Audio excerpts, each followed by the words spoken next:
तो प्रिय विद्यार्थियों, हम टॉयलर के सिद्धांत की बात कर रहे थे। आत्मा की उत्पत्ति का जो सिद्धांत है, या सॉरी धर्म की उत्पत्ति का जो सिद्धांत है, उसमें हम टॉयलर की सिद्धांत की बात कर रहे थे। और टॉयलर ने पिछली जो मैंने वीडियो पर जो मैंने टॉयलर पर मैं बात कर रहा था, उसमें मुख्य बात ये थी कि टॉयलर और उनके साथियों ने यह माना कि आत्मा एक पतली निराकार मानव प्रतिमूर्ति है, आकृति में कौरा है, या एक ऐसी शक्ति है जो व्यक्ति के लिए काम करती है, और यदि वह व्यक्ति के लिए काम नहीं करे, यानी कि उसके शरीर को छोड़ दे, तो फिर व्यक्ति जो है उसमें मर जाता है। तो दो प्रकार की आत्माओं की उन्होंने बात की थी, मुक्त आत्मा और शरीर आत्मा। और पिछले वीडियो में मैंने बहुत स्पष्ट कर दिया था कि कैसे इन आत्माओं में जो देवी आत्माएं हैं या शरीर आत्माएं हैं, ये कैसे अलग अलग होती थी, और में लोगों को कैसे विश्वास और श्रद्धा होती थी, कैसे उन पर भय उनमें व्याप्त हो। तो एक श्रद्धा मिश्रित भय के आधार पर उन्होंने उस धर्म की उत्पत्ति आत्मा के आधार पर बताने का जो है टॉयलर ने प्रयास किया था। अब मुक्त आत्मा के बारे में कहते हैं कि जो मनुष्य के शरीर से बाहर जा सकती है और हर तरह के अनुभव करके पुनः लौट आती है। जैसे कि उनको ये अनुभव होता था कि व्यक्ति जब सोता था तो सोते वक्त उसको कई स्वप्न आते, वो कई स्थानों पर जाता है, इधर ऐसे स्थानों पर जो पहले कहीं नहीं गया हो, और बाद में जब वो नींद से जागता है तो वो वापस अपने घर में होता है। तो उनको लगता है एक प्रकार की मुक्त आत्मा है। और दूसरी शरीर आत्मा है, जो एक बार शरीर छोड़कर चली जाए तो फिर लौट कर नहीं आती। तो मनुष्य जिससे जैसे मर जाता था तो उसके बाद में उसकी आत्मा उससे लौट कर नहीं आती थी, तो वो एक शरीर आत्मा को। तो दो प्रकार से आत्माओं को भी उन्होंने अलग से बताने का प्रयास किया। इसलिए दो प्रकार की अंत्येष्टि कई जनजातियों में देखी जाती है। जो सूखी अंत्येष्टि और हरी अंत्येष्टि के नाम से, ग्रीन और यानी कि हरी और दूसरी सूखी यानी कि ड्राई फ्यूनरल होता है। उन्होंने कुछ जनजातीय उदाहरण भी दिए हैं, जैसे कि हो लोग जो है सूखी दाह क्रिया को जगटापा कहते हैं, और कोटा लोग जो है वो हरी दाह क्रिया को पचरऊ और सूखी दाह क्रिया को बरदलऊ कहते हैं। तो इस रूप में अगर हम देखें तो इस प्रकार से जनजातियों में आत्मा से संबंधित विचारों के आधार पर टॉयलर ने अपने सिद्धांत को देने का प्रयास किया था। लेकिन हर सिद्धांत की जैसे आलोचना की जाती है, टॉयलर के सिद्धांत की भी आलोचना की गई। उसकी आलोचनाओं करने में प्रमुख विद्वानों में एंड्रू लैग, गेस्ट, जेवेल्स इत्यादि कुछ विद्वान हैं उन्होंने उसकी आलोचनाएं की।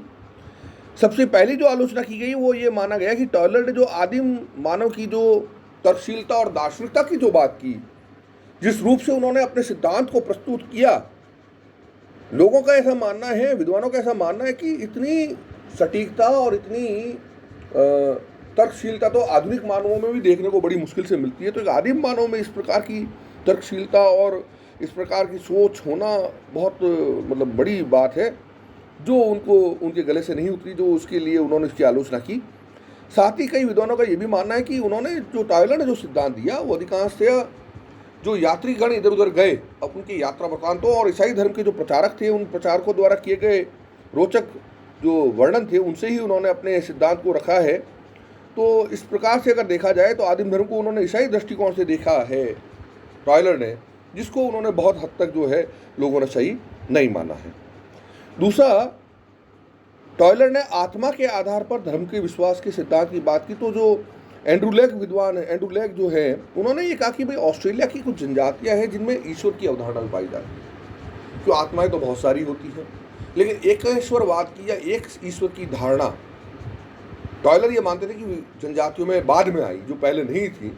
लेकिन कई ऐसी जनजातियां, एंड्रू लैग का मत है कि जैसे ऑस्ट्रेलिया की जनजाति है निग्रिटो, स्मिथ ने माना कि निग्रिटो जनजातियों में तथा कैलिफोर्निया की फ्यूजी जनजाति में एक ईश्वर की अवधारणा, जो ईश्वर की अवधारणा है, उसका उन्होंने उल्लेख किया है।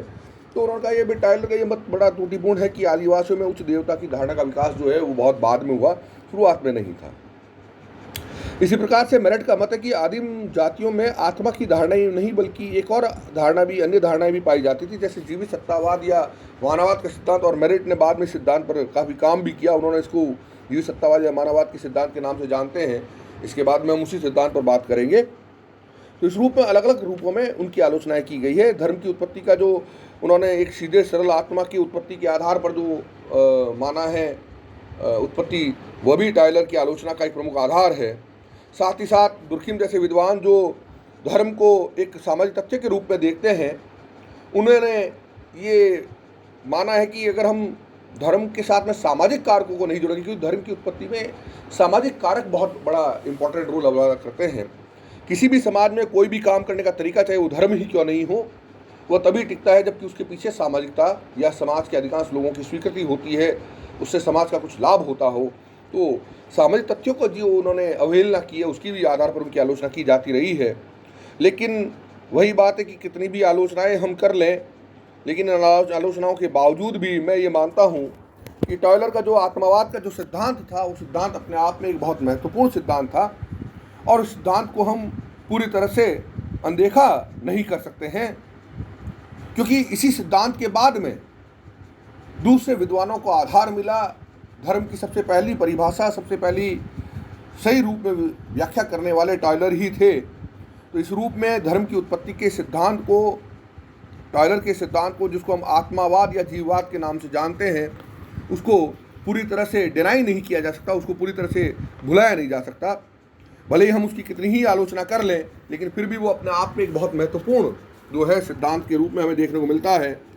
तो धर्म की उत्पत्ति के सिद्धांत यानी कि आत्मावाद या जीववाद के सिद्धांत को अगर प्राथमिक तौर पर अगर हम देखें, तो मैं फिर से आज अपने इस वीडियो में, जबकि मैं इस टॉपिक को यहाँ पर आत्मावाद के सिद्धांत को, जीववाद के सिद्धांत को ख़त्म कर रहा हूँ, आपको बता दूँ कि अंग्रेजी मानवशास्त्री जो थे टॉयलर, उन्होंने इसे प्रस्तुत किया और उन्होंने एक विचार दिया कि आदिम जनजातियों में कहीं न कहीं आत्मा के प्रति एक विश्वास था।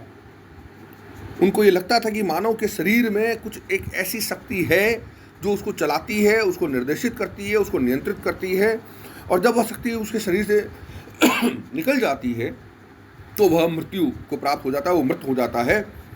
उसी शक्ति को उन्होंने आत्मा का नाम दिया और इसी के आधार पर उन्होंने अपने आत्मावाद या जीववाद का सिद्धांत दिया था। आत्मावाद को टॉयलर ने दो भागों में बांटा था। प्रथम आत्मा का सिद्धांत, जिसके अनुसार ये विश्वास किया जाता है कि मनुष्य में आत्माएं होती है जो कि मनुष्य के मृत्यु के बाद में भी शेष रह जाती है, क्योंकि वह मृत्यु के बाद में भी कई व्यक्तियों को व्यक्ति स्वप्न में देखता था, उनको अनुभव करता था, तो उसको लगता था कि वो कहीं ना कहीं अभी भी किसी आत्मा के रूप में जीवित है। दूसरा प्रेतों का सिद्धांत, जिसके अनुसार आत्माएं, ऐसी आत्माओं को भी स्वीकार किया गया जो मनुष्य की आत्माओं से पृथक है, वे देवी आत्माएं हैं। इस प्रकार आत्माएं प्रेतात्माओं से लेकर शक्तिशाली प्राण तक की होती है, जो अमर है तथा सांसारिक घटनाओं एवं मानव जीवन को नियंत्रित एवं निर्देशित करती है। और इसके पीछे उनके मूल रूप में स्वप्न में ऐसे लोगों से मिलना जो कि जा चुके हैं, ऐसे स्थानों पर जाना जहाँ पर व्यक्ति कभी गया नहीं है, ऐसे कार्य करना जो उसने कभी किए नहीं और वो कार्य सच में हो जाते हैं। अब भले ही हम उसको कहीं ये इत्तेफाक से हुआ होगा, लेकिन उस वक्त उस टायलर ये मानते थे कि जनजातियों को ये लगा कि ये कहीं ना कहीं एक ताकत है जो इस रूप में काम कर रही है, और उसी ने ये सारी चीज़ें की हैं। और टायलर ने उसी आधार पर आत्मावाद का एक सिद्धांत दिया, जिसमें दो प्रकार से मुक्त आत्मा और शरीर आत्मा के आधार पर उन्होंने सिद्धांत को अपने समझाने का प्रयास किया था। और कुछ जनजातियाँ जैसे टोडा है, हो है, कोटा लोग हैं, इनकी कुछ लोगों बातों के आधार पर, उनकी कुछ रीतियों के आधार पर उन्होंने इसको समझाने का प्रयास किया। प्रिय विद्यार्थियों, यहाँ पर मैं एक और बात कह दूँ कि टोडा जनजाति का, जैसे मान लीजिए अंत्येष्टि की क्रियाओं का यहाँ पर नाम लिया गया है, या हो लोग सुखी दाह क्रिया में जगटापा कहते हैं।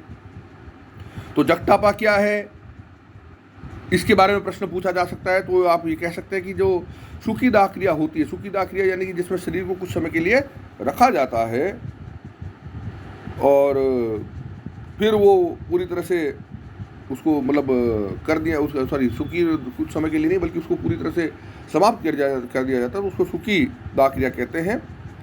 कोटा लोग हरी दाह क्रिया को पचऊ और सुखी दाह क्रिया को बरदलऊ कहते थे। ये सारी चीज़ें जो हैं छोटे छोटे प्रश्न के रूप में पूछी जा सकती हैं।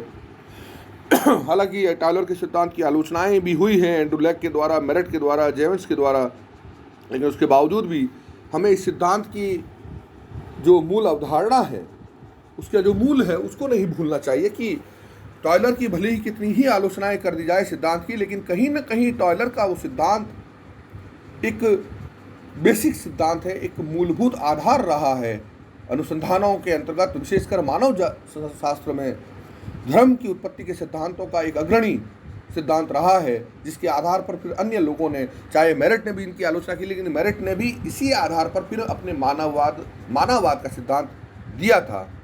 तो इस प्रकार से टॉयलर के सिद्धांत की आलोचनाओं के बावजूद भी उसको पूरी तरह से नकारा नहीं जा सकता, उसकी महत्वता को कम किया नहीं जा सकता है। आज के लिए मैं ये अपना वीडियो यहीं पर समाप्त करता हूँ। अगली बार हम मेरिट के मानववाद के सिद्धांत के साथ में अपने टॉपिक को शुरू करेंगे। तब तक के लिए धन्यवाद।